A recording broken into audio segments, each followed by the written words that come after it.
मशरिक़ वस्ती में एक बार फिर ड्रोन और मिसाइलों की घन गरज थमती हुई नज़र आ रही है। हालांकि अभी पूरे यकीन से नहीं कहा जा सकता है, क्योंकि एक बार फिर से चेमगोइयाँ तेज़ हो गई हैं कि मशरिक़ वस्ती में अमेरिका और ईरान के दरमियान बातचीत हो सकती है। दोनों ममालिक जो हैं वो बातचीत की मेज़ पर आ सकते हैं।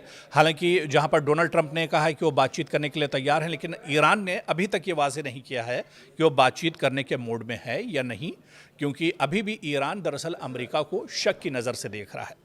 लेकिन इस बीच ये भी समझना होगा कि जब जब मशरिक़ वस्ती में कशीदगी बढ़ी, जब जब अमेरिका और ईरान के दरमियान कशीदगी बढ़ी, तो सबसे ज़्यादा जो नुकसान हुआ वो दरअसल खलीजी ममालिक को, या फिर जो मशरिक़ वस्ती के अरब ममालिक हैं, या फिर जो इस्लामी ममालिक हैं, उनको सबसे ज़्यादा नुकसान उठाना पड़ा। चाहे उसमें बहरीन की बात करें, उर्दन की बात करें, कतर की बात करें, सऊदी अरब की बात करें, अबू धाबी की बात करें, दुबई और कुवैत की बात करें, ये दरअसल तमाम ममालिक हैं, या फिर इराक़ की बात करें, ये तमाम ममालिक दरअसल इस जंग की लपेट में थे। लेकिन जंग एक बार फिर से थमती हुई नज़र आ रही हैं। यानी जो एयर स्ट्राइक थी या फिर जो ड्रोन हमले हुए, अब ये हमले दरअसल रुकते हुए नज़र आ रहे हैं। लेकिन इस बीच जो खलीजी ममालिक हैं, इनमें नुकसान कितना हुआ, और अगर एक एक मुल्क का हम जायज़ा लें, और शुरुआत अगर हम कतर से करें कि कतर का नुकसान कितने बड़े पैमाने पर हुआ है। आप देखिए कि कई महीनों से जंग चल रही है। जब आपको याद होगा कि इज़राइल और अमेरिका ने मुश्तरका हमला सबसे पहले किया था, या और भी उससे पहले भी आप चले जाइए, जब ईरान पर इज़राइल ने अपने दम पर हमला किया था, उसके बाद मुश्तरका हमला इज़राइल और अमेरिका ने किया। फिर अमेरिका के साथ तीसरी बार एक तरह से ठन गई और अमेरिका और ईरान के दरमियान जंग चलती रही। तो मशरिक़ वस्ती पिछले कई महीनों से लगातार उथल पुथल का शिकार रहा है।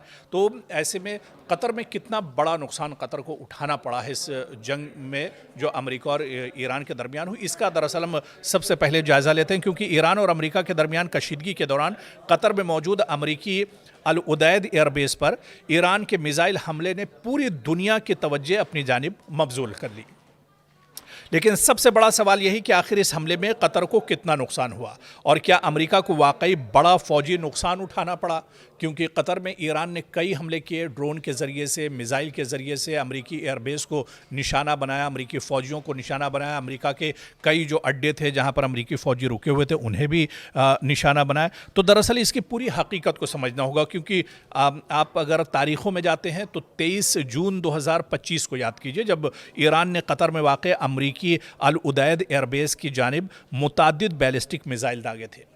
अल उदैद एयरबेस दरअसल मशरिक़ वस्ती में ईरान का सबसे बड़ा एयरबेस माना जाता है।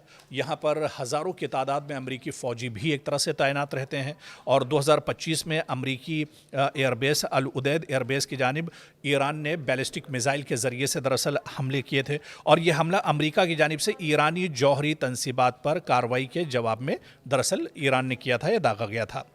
फिर वहाँ पर आप देखिए कि कतरी हुकाम के मुताबिक ज़्यादातर मिसाइल जो डिफेंस सिस्टम था उनका, उसने एक तरह से रोक लिए थे, और रास्ते में ही एक तरह से ईरान के हमले को तबाह कर दिया गया था, ईरान के जो ड्रोन थे या मिसाइल थे। लेकिन आप देखिए कि अल उदैद जो एयरबेस था, इसे काफ़ी ज़्यादा नुकसान पहुंचा था, और यहाँ से अपना जो ऑपरेशन था वो अमेरिका को दरअसल रोकना पड़ा था। अमेरिका ने भी इब्तदाई तौर पर जो मौक़िफ़ अख्तियार किया था कि हमले में कोई अमेरिकी फ़ौजी हलाक या ज़ख्मी नहीं हुआ, क्योंकि हमले से पहले एहतियाती इक़दामात किए जा चुके थे। ताहम बाद में जो ख़बरें सेटेलाइट के ज़रिए आई थी, उन्होंने चौंका दिया था, क्योंकि जिस तरह से मगरबी मीडिया या फिर अमेरिका के अपने जो सोर्सेज हैं, दरअसल वो अमेरिका के नुकसानात को शुरुआती तौर पर छुपाने की कोशिश करते हैं। अमेरिका दरअसल दुनिया को ये नहीं जाहिर करना चाहता है कि उसका जंग में कितना नुकसान हुआ है, किस तरह से। लेकिन बाद में जो सेटेलाइट की तस्वीरें आई थी, आपको भी बहुत अच्छे से याद होगा, 25 तारीख की जो 23 जून माफ़ कीजिएगा 23 जून 2025 की, जहाँ ठीक एक साल पहले की जो जब हमला हुआ था अल उदैद एयरबेस पर, इसमें आपको याद होगा कि जब सेटेलाइट की तस्वीरें सामने आई थी, तो उन्होंने बिल्कुल ये साफ इशारा दिया था कि अल उदैद एयरबेस के एक हिस्से और ख़ास तौर पर एक रडार डोम को नुकसान ईरान ने पहुंचाया था, ईरान के ड्रोन ने।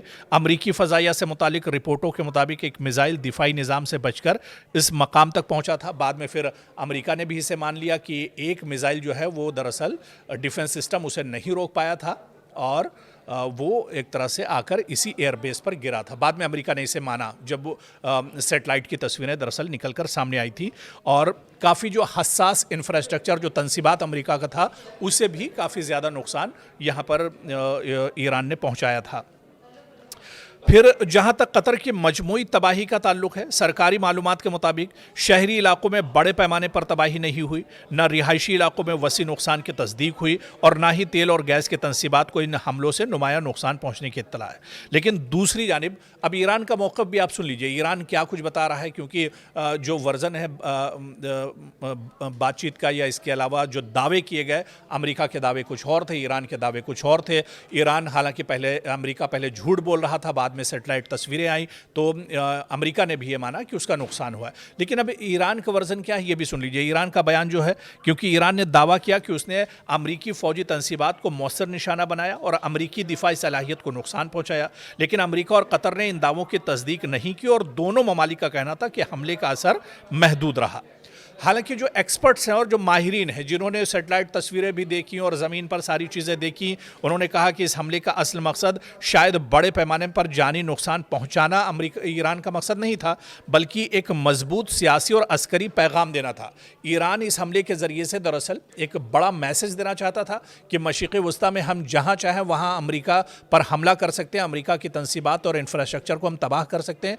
तो ईरान का मकसद ये नहीं था कि अमेरिकी फ़ौजियों को मारा जाए या उसके इंफ्रास्ट्रक्चर को तबाह किया जाए, लेकिन एक बड़ा मैसेज इसके ज़रिए से ईरान ने ज़रूर दिया था। एक मजबूत सियासी और अस्करी पैगाम दिया था ईरान ने कि ईरान अमेरिकी फ़ौजी अड्डों तक अपनी मिसाइल सलाहियत पहुंचाने की अहलियत रखता है। दरअसल इस हमले के पीछे जो बड़ा मैसेज था वो यही था।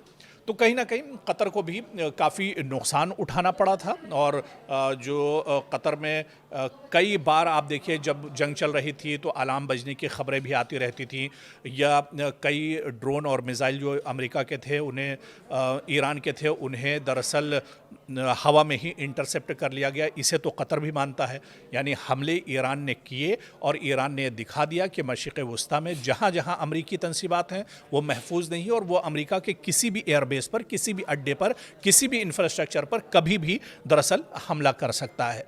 तो जो मशरिक़ वस्ता में अलग अलग ममालिक को नुकसान पहुंचा, अलग अलग रियासतों को नुकसान पहुंचा, अलग अलग शहरों को नुकसान पहुंचा, उनमें दरअसल कतर भी था। और कतर, क्योंकि कतर में अमेरिका का बहुत कुछ दांव पर लगा था, अल उदैद एयरबेस हो या फिर अमेरिकी एम्बेसी हो या अमेरिकी फ़ौजी हो, सभी एक तरह से ईरान के टारगेट पर थे, ईरान के निशाने पर थे और इसी वजह से ईरान ने जंग के बीच में कई बार कतर को निशाना बनाया था।